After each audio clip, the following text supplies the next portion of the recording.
네, 안녕하십니까. 방금 소개받은 강원대학교 이재령입니다. 오늘 발표를 좀 계속 듣고 있는데요.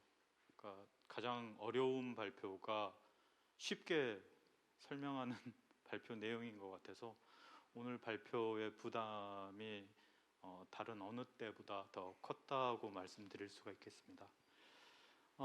오늘 발표의 주제는 에너지 전략 금속 회수 분야의 연구 동향에 대해서 말씀을 드릴 텐데요.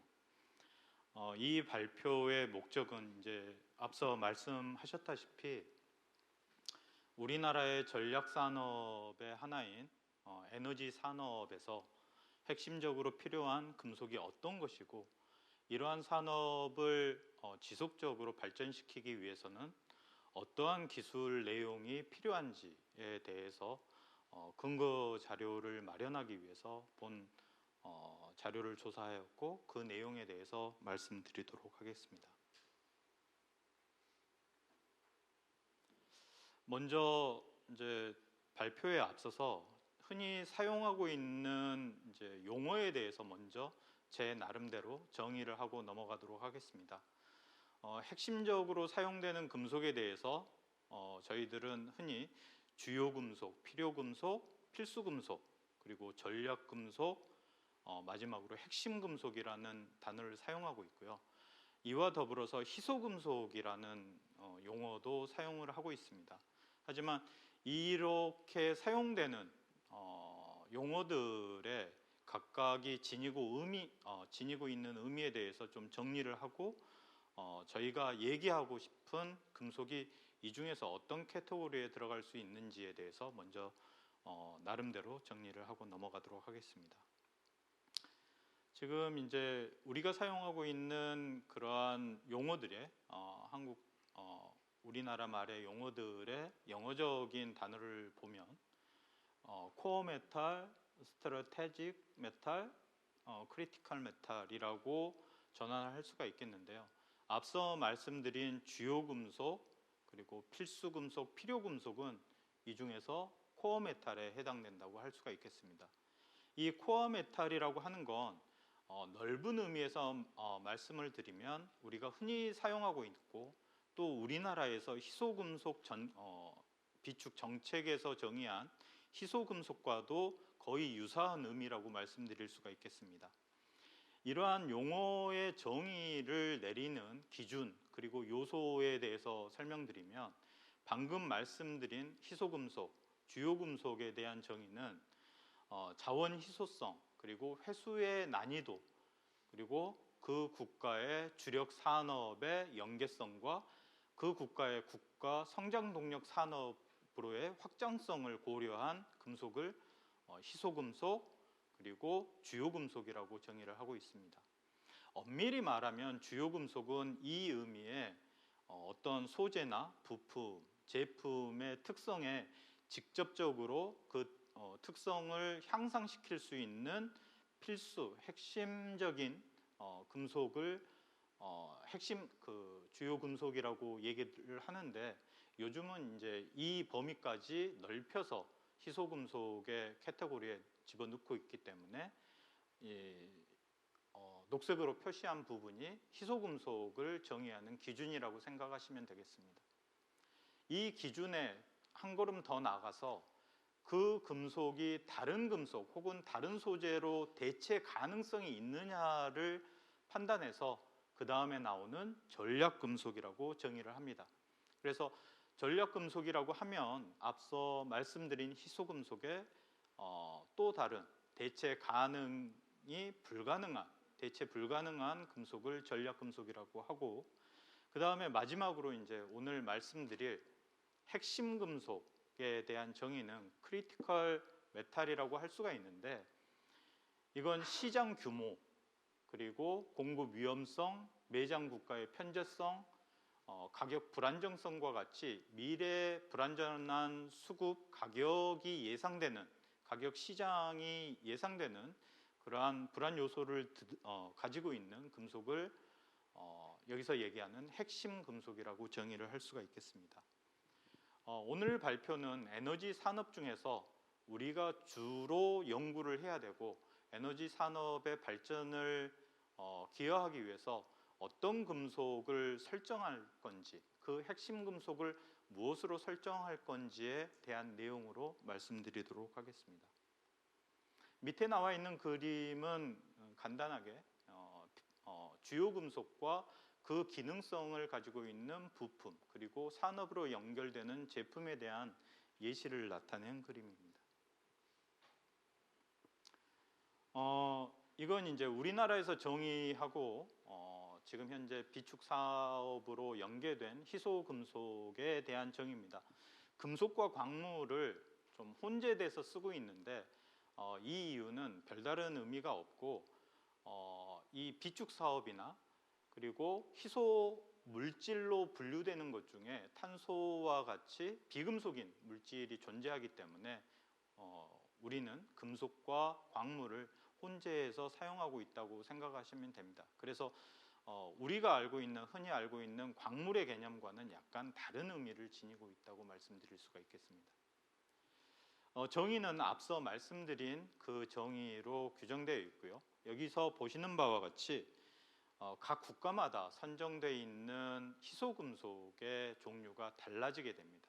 특히 앞서 얘기한 그 국가의 성장 동력 사업, 주력 산업이 어떤 것인지에 따라서 이 희소금속의 종류가 약간씩 국가마다 차이를 나타내고 있습니다.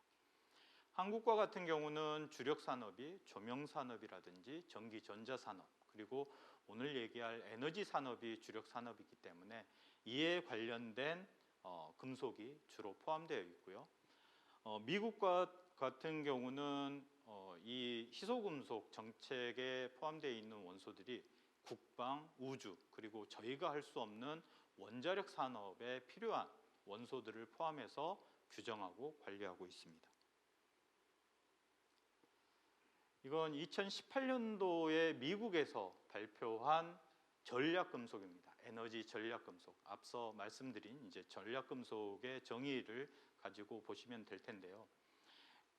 미국에서 8가지 부품에 대해서 다음과 같은 전략금속을 발표를 했습니다. 이 에너지 전략금속을 가지고 미국에서 이 에너지 전략금속 관리 체계를 구축하고 계속 진행해 나가고 있는 상황입니다. 결론적으로 먼저 말씀드리자면 이번 발표에서 기술 현황 조사의 대상 금속은 여기서 연료전지의 3종류의 백금속 원소와 2차 전지를 중심으로 한 전지류의 4가지 금속으로 설정하였고, 이 금속이 에너지 핵심 금속이라고 말씀드릴 수가 있겠습니다. 이렇게 이 7가지 원소를 금속을 핵심 금속이라고 정의한 근거에 대해서 말씀드리겠습니다. 해외 에너지 수요 시장, 특히 ESS 시장을 보시면 2020년에 한 50기가와트급의 ESS 시장이 2020년에 80억 기가와트, 그리고 예상되는 바로는 2030년에 740기가와트 시장으로 급속히 증가할 것으로 예상되고 있으며 2035년에는 2500기가와트까지도 충분히 성장할 수 있다고 발표를 하고 있습니다. 에너지 시장은 원료 물질 기준이 아니라 지금과 같이 에너지 생산량, 저장량을 기준으로 시장 규모를 예측하기 때문에 이걸 우리가 쉽게 알 수 있는 무게 베이스로 환산해서 말씀을 드리면, 이게 정확한 환산 기준은 아니지만 2025년에 2030년에 740기가와트를 셀로 배터리 셀로 ESS 에너지 저장 장치의 셀의 무게로 환산하게 되면 약 300만 톤의 배터리 셀에 해당되는 그런 제품으로 생산 규모가 늘어난다고 환산할 수가 있겠습니다. 따라서 740기가와트에 300만 톤이기 때문에 그 후에 이 배터리 셀의 수요는 얼마만큼 증가할 것인지는 충분히 환산할 수가 있겠고요. 또한 이와 더불어서 세계 수소연료전지 시장이 0.7 기가와트 18년 그 규모에서 2023년 내년에는 약 25 기가와트의 시장까지 연료전지의 수소연료전지 시장도 늘어날 것으로 예측이 되고요. 또한 이와 더불어 이런 수소연료전지 시장의 성장과 더불어서 여기 표시하고 있는 세 가지 백금족 이외에도 이제 종류에 따라서 다른 백금족을 사용할 수가 있는데 이 필수적으로 사용되는 핵심 백금족의 수요는 점차 늘어날 수밖에 없을 거라고 충분히 예상이 가능합니다. 그리고 이러한 기술 개발의 또 다른 고려 사항이 이제 해외의 정책적인 변화인데요. 아까 이제 잠깐 말씀하셨다시피 EU에서는 2030년 그리고 2035년에 배터리 생산에 재활용 금속의 그러니까 최소 함유 비율을 공지를 했습니다. 그래서 이 재활용 금속을 사용하지 않으면 유럽 내에서 배터리 생산, 수출, 수입이 전부 제한되는 그러한 정책을 펼치고 있고요. 따라서 그러한 법안 내용이 왼쪽에 나와 있는 이 내용으로 지금 진행이 되고 있고 그러다 보니까 이 유럽에 들어가는 배터리 원료 제조 회사가 재활용 회사가 점차 늘어나고 있는 상황입니다. 유럽 내에서 지금 현재 배터리 금속의 재활용 기업이 활발히 활동을 하고 있지만 북미나 한국, 아시아의 기업들도 이 재활용 배터리 산업에 참여하기 위해서 지금 현재 유럽으로 진출하고 있는 상황입니다. 이건 이제 세계 배터리 핵심 금속 리튬, 니켈, 코발트, 망간에 대한 분야별 사용량을 나타내는 건데요. 왼쪽에 표시한 리튬과 코발트의 경우는 그 사용량은 그다지 많지가 않습니다. 하지만 배터리에 사용하는 비율이 상당히 높기 때문에 배터리 수요가 증가할수록 급작스런 공급 부족이 일어날 수 있는 그런 특징을 가지고 있고요. 오른쪽에 니켈과 망간 같은 경우는 전체 사용량 중에 배터리의 사용량은 그다지 높지가 않지만 전체 사용 분야나 사용량이 너무 많기 때문에 그 사용 분야가 너무 많기 때문에 일시적인 공급 부족 현상을 일으킬 수 있는 그런 불안정한 요소를 지니고 있는 금속이라고 할 수가 있겠습니다. 다음은 이제 그 백금족 원소가 연료 전지에 사용되는 사용량을 나타내고 있습니다. 연료 전지의 백금은 양극재나 음극재가 아닌 촉매제로 사용하고 있습니다. 즉 연료 전지의 수화 반응이라든지 산화 반응의 포텐셜 에너지를 낮출 수 있는 그러한 원료로 사용하기 때문에 그 사용량은 극히 적지만 이 백금족 원소를 대체할 원소라든지 금속은 없기 때문에 이에 대한 중요성은 다른 연료전지의 다른 금속보다 훨씬 더 높을 거라고 생각이 되고요. 또한 백금족 원소와 같은 경우는 많이 아시다시피 그 부존량이 극히 적고 회수 기술이 상당히 고도화돼야 회수할 수 있는 그런 금속이기 때문에 이에 대한 중요도는 기술 개발 중요도는 다른 금속에 비해서 결코 뒤지지 않는 중요한 원소라고 생각이 되어집니다.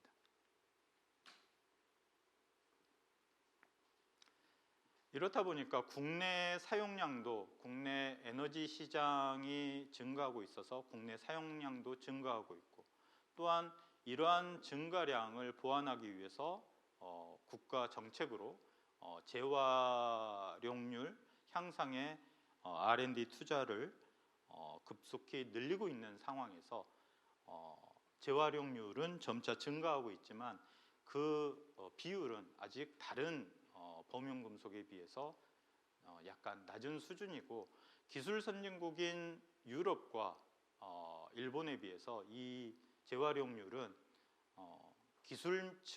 기술적인 면에서 약 한 70%, 80% 수준에 지나고 있지 않습니다. 그래서 이번 이제 그 연구 동향 조사를 하기 위해서 논문과 특허를 조사를 했는데요. 논문 특허 조사 키워드를 먼저 선정을 했습니다. 앞서 말씀드린 7가지 금속 원소의 회수에 필요한 키워드인 침출, 재활용, 회수, 탄소 발자국이라는 4가지 연관 키워드를 집어넣어서 5년간의 논문과 특허 자료를 조사했습니다. 그 조사 건수는 논문이 총 약 900건 정도가 되고요. 특허 건수는 약 4,000건이 조금 안 되는 그러한 내용으로 조사가 되었습니다. 이 논문과 특허를 먼저 조사를 해서 이 특허의 혹은 논문의 기술을 가지고 어떤 카테고리로, 어떤 키워드로 묶느냐가 가장 중요한 내용이었는데요. 이 내용을 가지고 가장 공통적인 내용, 주요 키워드로 묶다 보니까 오른쪽에 표시한 탄소 배출 감축 기술, 그리고 건습식 하이브리드 기술, 그리고 물질의 전주기적인 순환 기술, 이 3가지 키워드로 묶을 수가 있었습니다. 이 3가지 키워드로 묶어서 논문이나 특허를 분석해 본 결과 전체 논문과 특허의 약 50% 정도를 차지하는 걸 알 수가 있었습니다.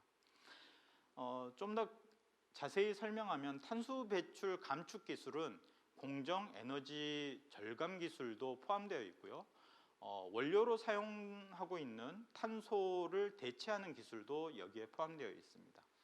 그리고 건습식 하이브리드 기술은 지금까지 금속을 생산하기 위해서는 일정한 기술의 연관성을 지니고 진행을 했었는데, 이제 회수율이 중요시되는 시점에 왔기 때문에 건식 재련뿐만 아니라 습식 재련 기술을 통합한 그런 하이브리드 기술을 통해서 이러한 핵심 금속의 효율을 회수 효율을 향상시키는 그런 연구들이 이 카테고리에 들어갈 수가 있고요.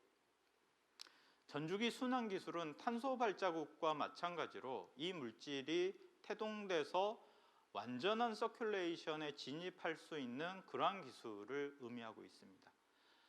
그리고 기술 내용을 원료별로 살펴보면 광석에 대한 기술보다는 예를 들어서 니켈, 망간, 백금 같은 경우는 아직도 광석으로부터 이 원소들을 회수하는 논문이나 특허들이 다수 존재하고 있지만, 절대적으로 비교했을 때 거의 대부분 폐기물에서 이러한 금속들을 회수하는 기술, 그 기술에 대한 논문, 그리고 그 기술에 대한 특허가 주를 이루고 있기 때문에 연구의 대상 물질도 광석과 폐기물 동시에 처리할 수 있는 그러한 연구들이 향후 개발되어야 될 것이라고 생각이 되어집니다. 이제 도출된 키워드로 논문과 특허를 국가별 그리고 주요 출연 기관으로 좀 정리를 해봤는데요. 절대적으로 봤을 때는 약 70% 이상이 이 논문이나 특허의 70% 이상이 중국입니다. 중국에서 이러한 에너지 핵심 금속에 대한 연구나 특허 활동이 가장 활발하게 이루어지고 있는데, 이제 그 기술의 내용이나 기술의 난이도를 살펴보면 약간 기술 혁신적인 내용과 시장 확장적인 그런 내용은 다소 부족한 그런 내용이었고, 주로 미국과 EU가 기술 혁신형 R&D 개발에 주로 활동하고 있고, 일본 같은 경우는 시장 확장성 R&D나 그리고 논문 발표가 활발하게 이루어지는 걸로 파악이 되었습니다. 지금 주요 출원 기관에 대해서 오른쪽에 정리를 했는데요. 여기서 보시는 바와 같이 일본과 같은 경우가 여기서 보시는 기술 확장형 그런 연구 내용보다는 시장 확장형에 주로 치우치고 있고, 우리나라도 기업은 주로 기술 혁신적인 상황보다 시장을 확장시킬 수 있는 연구, 그와 반면에 여기서 표시한 국내 출연기관 같은 경우는 그 기술 혁신적인 R&D 연구도 주로 활동하고 있는 것으로 조사가 되었습니다. 이러한 내용으로 종합적으로 얘기를 했을 때 이 지금 조사된 자료를 정밀 분석을 하고 키워드 설정을 보다 면밀히 하지는 않았지만 대략적인 키워드의 진행과 그리고 이 주요 금속들, 핵심 금속들의 중요도, 이런 것들을 판단했을 때 향후 R&D 개발의 주요 지표로 활용될 수 있는 자료라고 생각이 되어집니다. 이상으로 발표를 마치겠습니다. 감사합니다.